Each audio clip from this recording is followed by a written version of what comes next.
Drop me down. Let go. That's it. You want me to take one? Okay. Are you kidding me right now? I'm ready. Oh my God. Wait, can we get a line? Yeah, Megan. Danny, are you kidding me right now? No. Wait, no, right there. Megan, are you kidding me? I can't breathe. Thank you. Thank you. Thank you, Mr. President. We love you. Thank you, Mr. President. We love you. Have a great life, right? Yes. Young and beautiful youth. Would like to have a little you. Yeah. Thanks for everything you do. Thank you very much. Oh, you're all together? Yes. We love you. Thank you, Mr. Trump. Thank you. Was it so cool? Oh my God. I should have gotten a picture. I can't breathe. We should have gotten. You just totally was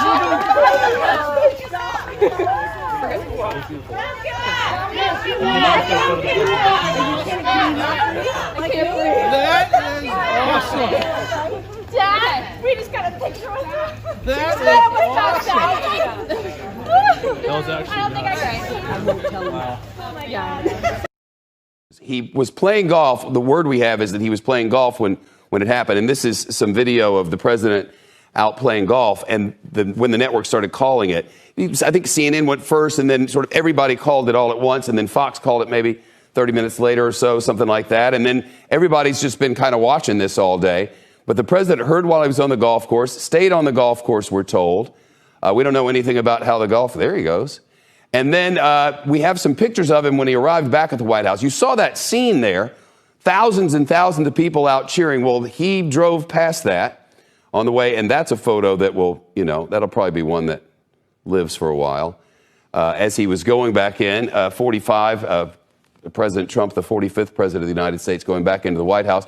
We've heard a little from him since then, but not a whole lot. CNBC's Kayla Tausche is in Washington following the president for us today. What do we know about golf and going forward to now? And then we'll talk about later.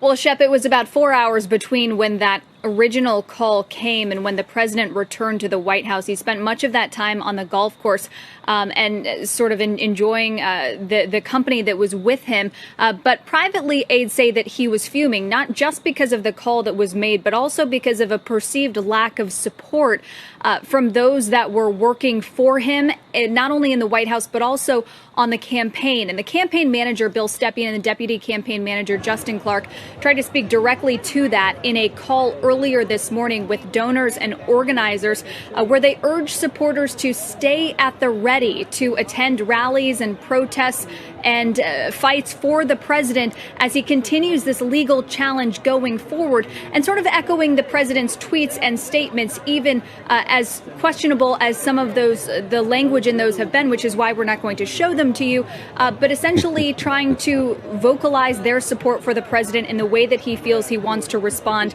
to this development. Staffers at the White House are acknowledging that the end of the campaign and the end of the president's tenure at this point sort of feels more like a whimper than a bang, and coupled with an air of frustration as well. Many of them are working from home, and there is a new wave of coronavirus inside the White House as well, with the White House Chief of Staff, Mark Meadows, and as many at this hour as 3 additional staffers testing positive. Many of them were already working from home. They were tying up loose ends when it became clear to them in recent days that the election was going to go in Biden's direction. Remember, Meadows in recent days has been around the president, not wearing a mask. He had been in the East Room for the gathering on election night as they watched the returns come in. So there is some caution about potential exposure among people who have even been on the complex at the White House. Senior administration officials say that as of today, there is still no discussion of a professional concession or an official concession. And that's in the president's inner circle as well. But Mick Mulvaney, the former chief of staff, writes in the Wall Street Journal, voters need the election to be fully litigated. The U.S. needs to know the winner is actually the winner. And once Americans know that, I have every expectation Mr. Trump will act and speak like a president should. I want to talk now to Bill Weld. He is the former governor and attorney general of Massachusetts and has been speaking out in favor of American democracy. Bill, do we have you now? Yes, absolutely. Wonderful. Thank you for joining us. So first of all, before I get to some of these specific questions about what you've been saying and how in some ways you've been challenging the president as a fellow Republican, just first of all, for your reactions to this breaking news.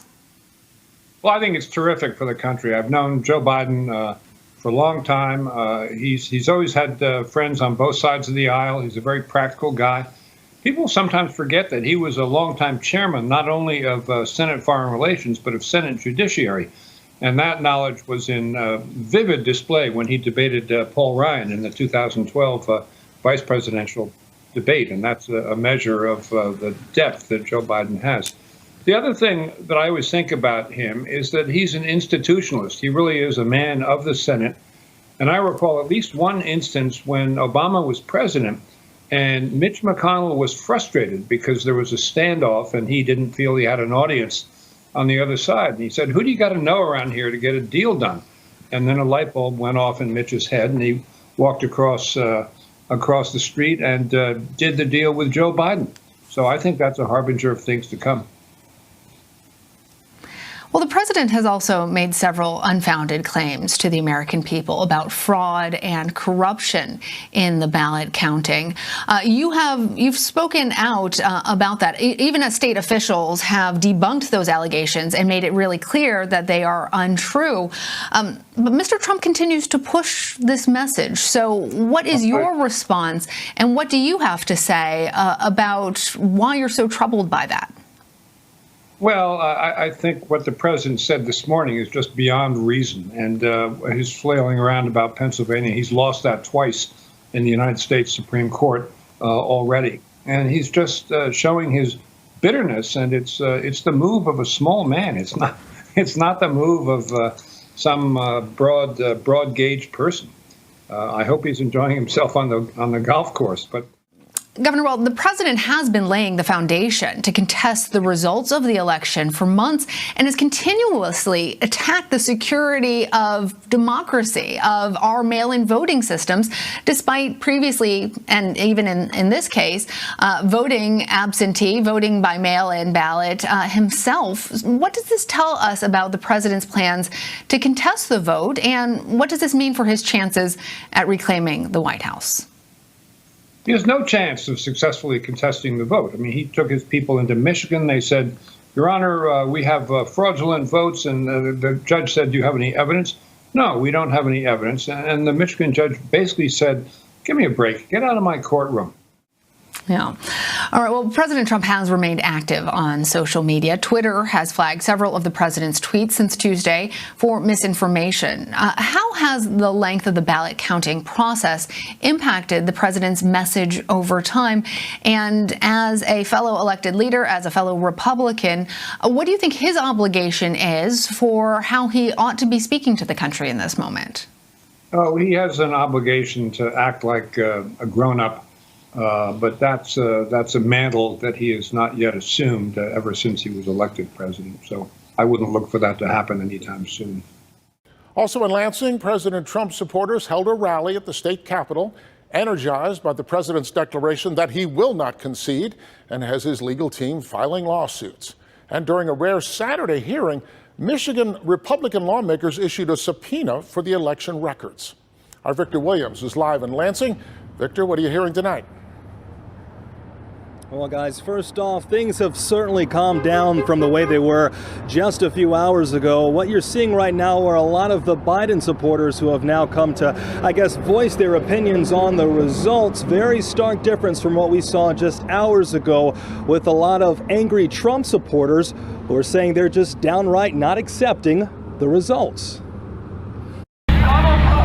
Hundreds flooding the steps of the state capitol shortly after it was announced Joe Biden will be the next president of the United States of America. There have never been this many disappointed voters in an election period. Tempers flare in the crowd as some supporters are just not willing to accept the current results of the 2020 presidential election. If we can't all trust what's happening in terms of the vote counting, this will go on for another 4 years and on and on and on. It will never stop. In the meantime, state Republican lawmakers have officially made a subpoena for election records to investigate the counting that went on at the TCF Center. We want the results of this election to be true as far as we can possibly know. Human error does happen sometime. There are glitches with technology, but when a ton of extra votes show up for one certain candidate, I think everybody should be questioning that regardless of what their party affiliation is. The investigation will take a look into the as of now baseless claims of voter fraud among absentee ballots.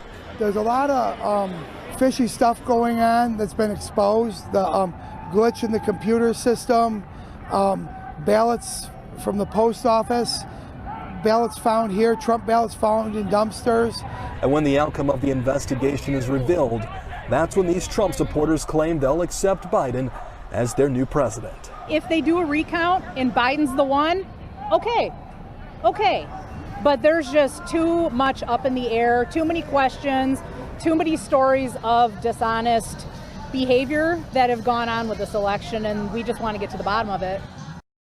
There was some type of confrontation that happened in the crowd among the Trump supporters along with BLM and Antifa supporters, but we're told that that entire situation was de-escalated. For now, we are live in Lansing. Victor Williams, back to you, Steve, Local 4.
Demonstrators outside the state capitol began shortly after Biden was announced as the winner of the state of Pennsylvania, clinching his win of the White House. KXAN's Caitlin Carmouche has been talking to people on both sides all afternoon and brings us their remarks. Outside the Texas state capitol, you'll hear from a village of both Trump and Biden supporters. If we let cheating, stealing, defeating, deceiving, lying, manipulating prevail in this country, the United States is gone. They should accept what our democratic institution has done. Trump supporters echo the president's attacks on the integrity of the election.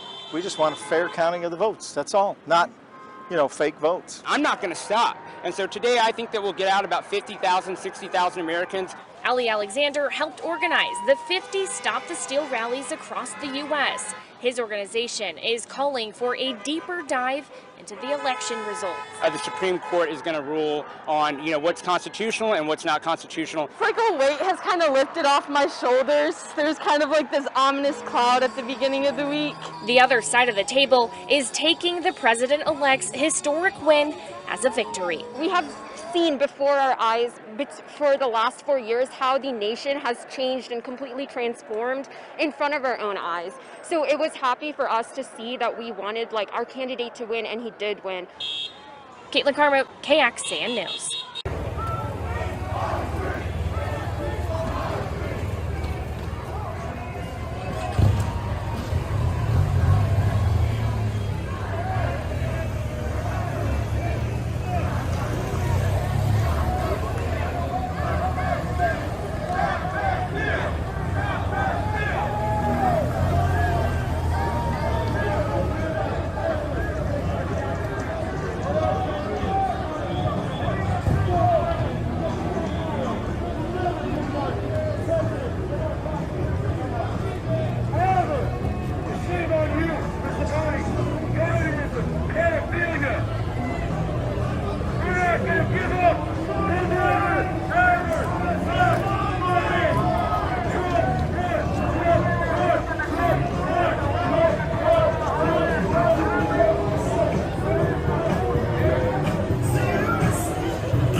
every vote in America matters, no matter whose it is. Every vote should be counted.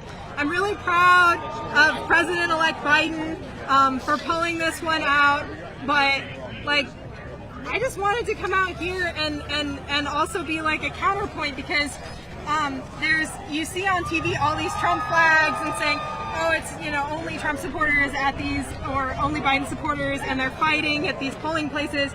And as you can see, that's not always true. We have a lot of agreement across Americans, and if there's anything to blame for the division in this country, it's the two-party system. It's people fighting when they should be talking. And I think right here, right now, these two have been wonderful. They've been like, I've had a lot of people check in with me and say, hey, we just want to make sure you're feeling comfortable. We want to make sure, you know, you're feeling okay, because right now you're like the odd one out. And it's really meant a lot to me. So I think if there's anything to take out of this, it's that America can unitedly stand. America always overcomes any division. Are you happy to see her here celebrating President-elect's triumph? Yeah, of course. I mean, I respect her vote. Obviously, we voted differently. That doesn't make a difference. Like, she's been super kind as well. We've been standing here having a conversation. It's been great. You know, we're Americans. She voted. I voted. That's great. It's awesome. Look at this. She's been so sweet. It's been awesome. It's okay. It's okay to have different opinions. How about you, sir? Are Biden supporters welcome at this Trump rally? Absolutely. They're Americans. Why wouldn't they be? And can I just ask why you brought your arms with you today? Because this is America and I can do such a thing. That's the real gist of it. Do you accept that President-elect Biden has won the election? No, it's not been declared yet by the AP, and I'm sorry, but I don't trust news sources like that. That's not their job to call the election. It's not actually been made official yet. And you're all here in Arizona. There's been a very tight race here. It wouldn't normally be tight. It used to be Republican-held territory. Are you concerned about what happens from now on in? There are some angry people who don't agree with the call that's been made today. How about you? I think that across America, we have seen people unhappy with various decisions over the past year and exercising their voices for change in whatever way they see fit. And I think that the most important thing is to remember that we have the First Amendment, so we can exercise our differences of opinion peacefully, and that we can all come together under the same flag in the same country with unity, justice, and rights for all. And you're obviously a supporter of the Second Amendment. Absolutely. Will you accept the result when every vote is counted? Well, when it comes in and it is legitimate, then, I mean, what other choice is there? He becomes our president at that point, even though I may disagree with him in his policies. But, you know, I mean, I don't think anybody's not going to deny that he becomes the president. That would be foolish.